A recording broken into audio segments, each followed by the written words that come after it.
දැන් මේ වෙලාවේ අපිට තියෙන එකම ප්‍රශ්නේ හුණ්ඩුව කියලා මම හිතන්නේ. මොකද විපක්ෂයට තව සති ගාණක් තිස්සේ උඩ දාගෙන තලන්න පුළුවන් මාතෘකාවක් ජනාධිපති දුන්නේ නැහැ. ඉතින් ඕකේ එළිලා බොරුවට කරදර වෙන්න එපා. මොකද ඊට වඩා ප්‍රශ්න අපිට මේ දැන් තියෙනවා. දැන් ලෝකේ යුද්ධයක් පවතින වෙලාවක මේ වෙලාවේ රටවල් ගොඩක් අමාරු වෙලා තියෙන තත්ත්වයක්. ඉතින් අපේ ලංකාවට කොයි වෙලේ කොයි මොහොතේ හරි ඒ යුද්ධයේ අතුරු ප්‍රතිඵල ඒද කියලා කියන්න බෑ. ඒක අනුරාණ්ඩුව තිබුණත් එකයි රාජපක්ෂලා හිටියත් පුතානෝ හිටියත් කවුරු හිටියත් මේ වෙලාවේ ඒ තත්ත්වයට මුහුණ දෙන්න සිද්ධ වෙනවා.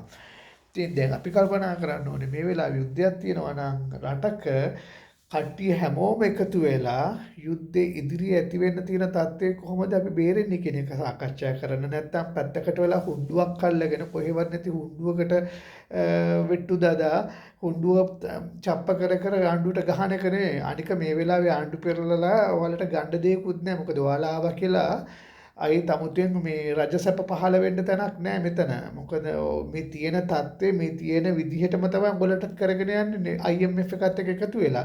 ඊට වඩා ඔයාලා ගෙදරින් ගෙනල්ලා කරන්නේ නැහනේ.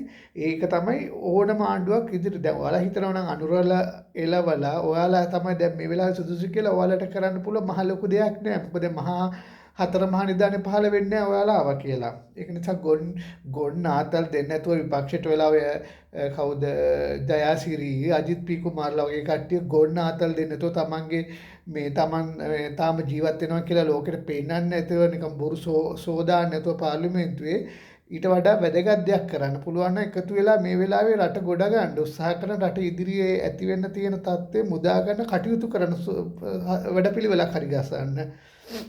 නැත්තම් නිකන් ඔයාලා පත්විච්ච දා ඉඳලම කරන්නේ ගොන්න ආතල් දෙන එකනේ. මොකද්ද ඔයාලගේ රටට විච්ච සෙතේ කියන්නකෝ ජයසිරිලා මේ අජිත් පීපල්ලා මොනවද ඔයාලගේ විච්ච රටට විච්ච සෙතේ? හැමදෑම ගොන්න ආතල් දෙන එකනේ කරන්නේ. කිසිම තේරුමක් නැතුව ඔයාලව එවපු මිනිස්සුන්ට ඇත්තටම පිස්සුද මන්ද මේ පාර්ලිමේන්තුවට ඔයාලව එවලා තියෙන්නේ.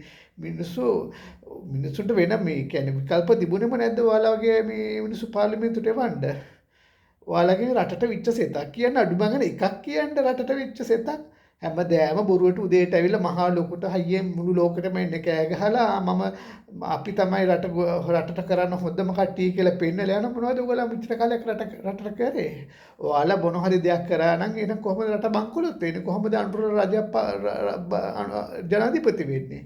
ඔයාලා හොඳට කරා නම් රට කිසි කෙනෙක් රට බාර ගන්න ඕනේ නැහනේ.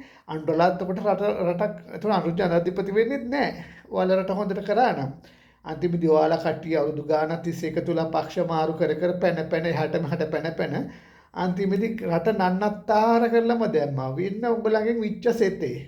ඉතින් අපේ ලංකාවේ සමහර ගොම් මිනිස්සු ඉන්න ඔයාලා වගේ ගොන්නුන්ට කතරේ ගහලා පාර්ලිමේන්තුවට කිසිම මෙලෝ රසරක වැඩක් නැති ඔයාලා වගේ මිනිස්සු ඔයාලා ඔබට තමයි හොඳම දේ කයිය ගහන්න. උදේ පාන්දර වෙලා කයිය ගහලා දුවන්න ඔන්න ඕවට තමයි ඔයාලා දක්ෂ. ඊට වඩා දෙයක් ඔයාලගෙන් බලාපොරොත්තු වෙන්නත් බෑ. ඔයාලා කරන්නේත් නෑ. ඔයාලට කරන්නත් බෑ.